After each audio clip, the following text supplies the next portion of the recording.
Paz do Senhor, igreja, tudo bem? Estamos aqui para nós uma aula da nossa escola bíblica com o tema hoje: vencendo os mecanismos de defesa da velha natureza.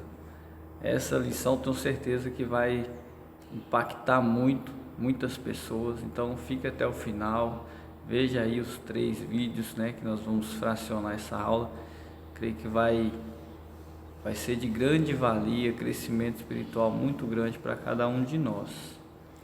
O texto áureo diz assim: porque a inclinação da carne é morte, mas a inclinação do espírito é vida e paz. Romanos 8:6.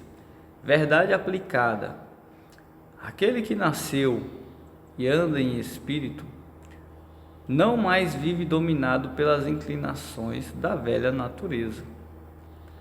Os objetivos dessa lição é apontar os mecanismos de defesa existentes, tratar sobre a ira e o perigo do auto-engano, explicar como a graça divina atua.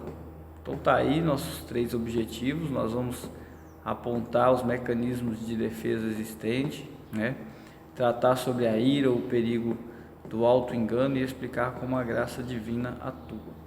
Nosso texto está em Efésios, no capítulo 4. Os irmãos quiserem acompanhar, pode pegar sua Bíblia aí também e nos acompanhar, tá? Efésios capítulo 4, a partir do versículo 22. Então vamos ler o 22, o 23, o 24 e depois o versículo 31 e 32. Que, quanto ao trato passado, vos despojei do velho homem, que se corrompe pelas concupiscências do engano, e vos renovei no espírito do vosso sentido, e vos revistais do novo homem, que segundo Deus é criado em verdadeira justiça e santidade. Toda amargura, ira e cólera e gritaria e blasfêmia e toda malícia sejam tiradas de entre vós. Antes, sedes um para os outros benignos, misericordiosos, perdoando-vos uns aos outros, como também Deus vos perdoou em Cristo. Nossa introdução, ela diz assim: a presente lição traz os mecanismos de defesa da velha natureza, citando os principais tipos. Então, em contrapartida, apontará também a vacina da graça para tratar e vencer a velha natureza. Então, nosso tópico 1, ele vai trazer logo de partida, as defesas da velha natureza. E aí nós vemos aí que para não ter que enfrentar a verdade, a natureza caída do homem constrói aí mecanismos de defesa, para se autoproteger, para continuar naquela zona de conforto, aquela zona da mentira, zona do pecado. E o primeiro ponto que ele traz justamente é esse.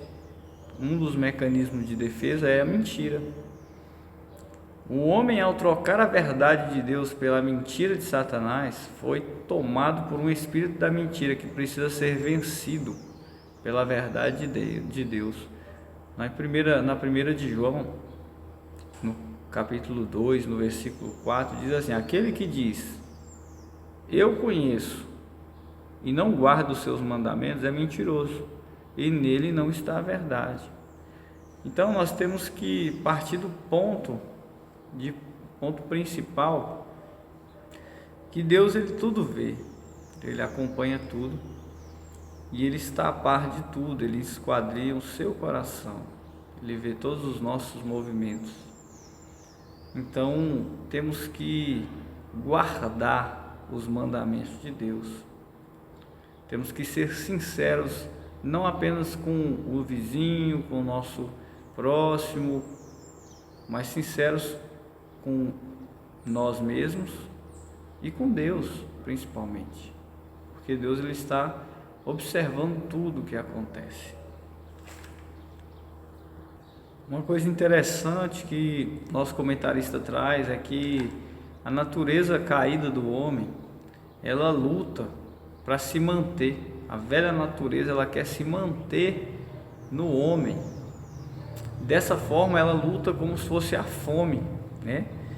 O tempo inteiro, a fome, você quando quer se alimentar, você se alimenta um determinado momento, pela manhã, quando dá meio-dia você já está com fome novamente. Então é como se fosse ali a vontade do corpo, a necessidade que o corpo tem de se alimentar.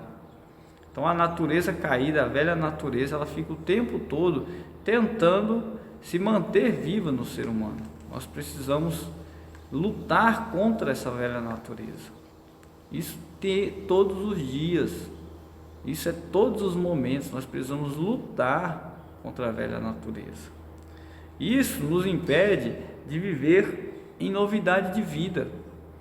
Então, quando a gente fica preso nessas mentiras, se fecha, né, como uma ostra ali, se fecha para não ser confrontado com a palavra de Deus, isso nos impede de viver em novidade de vida. E aqui no nosso tópico 1.2, ele fala sobre a negação e a mentira, e ele cita aqui o caso de Ananias e Safira. Uma história que nós vemos ali em Atos 5, versículos do 1 ao 10, conta a história ali que o Ananias e Safira, eles tinham um terreno, venderam esse terreno e foram depositar ali aos pés dos apóstolos, e eles mentiram sobre a quantia que eles haviam vendido, né? E ali Pedro já declarou que eles não estavam mentindo a eles, aos homens, mas sim ao Espírito Santo. E ali os dois morreram, primeiro morreu um, depois morreu o outro. Então o que eu quero trazer aqui para os irmãos, tem muitas pessoas dentro da igreja, cristãos, que estão morrendo espiritualmente, porque estão mentindo, né?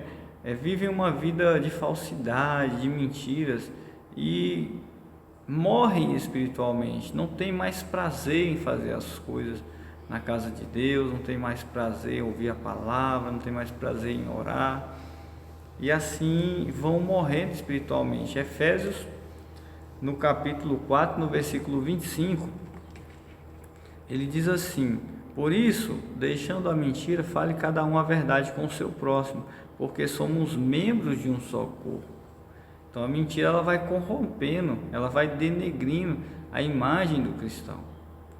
Então ela leva a um rompimento da comunhão cristã, porque ela engendra a suspeita, a desconfiança, e assim destrói a vida em comum do corpo de Cristo. E aqui no tópico 1.3 ele fala sobre a camuflagem. Camuflagem, ele cita até, né, que dá para a gente ver aqui como que os animais se camuflam, por exemplo, no meio do mato, né, para eles não serem vistos por predadores, para eles ficarem da cor da natureza. Já viu o camaleão? Um dia desse eu estava andando no mato, vi um passarinho sentado no chão, né, com os ovinhos dele lá, tão escondidinho que parecia a folhagem mesmo do cerrado. Então, muitos cristãos também fazem isso, ele se camufla, né? Ele se cria uma roupagem para não ser ali confrontado. E o comentarista traz aqui: se ficássemos por nossa conta, não poderíamos fazer o que queremos, ou seja, sermos bons e praticarmos o bem. Pelo contrário, sucumbiríamos aos desejos da velha natureza. Contudo, se vivermos pelo Espírito, então de modo nenhum satisfaremos as vontades da carne. Então nós ainda iremos tê-los, mas não iremos fazê-los, não iremos praticar as vontades da carne. Pelo contrário, produziremos o fruto do Espírito. E em Efésios, no capítulo 5, no versículo 17, diz assim: porque a carne milita contra o Espírito, e o Espírito milita contra a carne, porque são opostos entre si, para que não façais o que porventura seja do vosso querer. Então está aí, está muito claro. Existe aí uma briga, uma luta constante. Então depende muito também de todos esses aspectos que nós falamos aqui. Nós precisamos buscar nos encher do Espírito Santo para fortalecer em nós e enfraquecer a carne, para enfraquecer os desejos da carne, os desejos da natureza caída, da velha natureza. Então, para não ter que enfrentar a verdade, a natureza caída constrói aí o que? Mecanismos de defesa para se proteger contra a ansiedade e o medo. Agora vamos para o nosso tópico 2, nós vamos falar um pouquinho também sobre ira, perigo do auto-engano, e nós vamos falar também algumas causas da ira. Vai ser muito bom para nós vermos esse tópico 2 também, essa lição que está sendo muito abençoada.